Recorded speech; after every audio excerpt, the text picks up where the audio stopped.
A month after a devastating flood, families in Jerusalem Township are still picking up the pieces. And tonight, they learned they are completely on their own. And county officials confirmed the damage was not widespread enough to trigger state or federal disaster aid. 13 Action News anchor Gerald Harris was at tonight's meeting. He joins us now with the update. Gerald?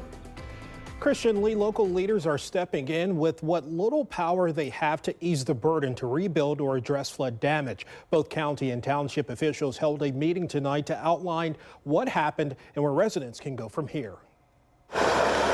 This is really, I would say, demonstrates how we work together.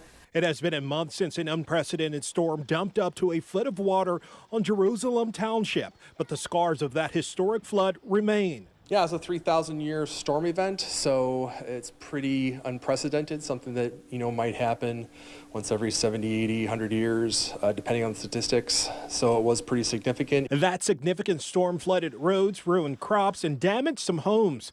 But for residents hoping for state or federal recovery dollars to help rebuild, the door is shut. The threshold that you have for a declaration from the state and the federal government is really way up there. It's like $10–20 million. To be able to meet that threshold, we didn't meet that. And without that declared emergency assistance, residents are entirely on their own with insurance adjusters and private contractors. Because of that, the county is trying to make the hard work of rebuilding a little less expensive. We had, in relationship with our building permit site, along with the county engineer, out here tonight to talk to the folks if they had any questions on expediting their permits, if they need that from the event that happened out here in July, and also no fees on these permits. Commissioners have waived all permit and floodplain fees for storm-related repairs. County engineer Mike Panuski says reviews of those drawings will also be fast-tracked to help families get back to normal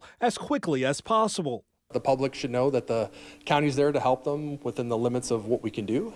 The county and the government, we have definite limits and restrictions to the type of help and assistance that we provide. But local leaders are promising to do what they can to make sure Jerusalem Township is not forgotten. Gerald Harris, 13 Action News.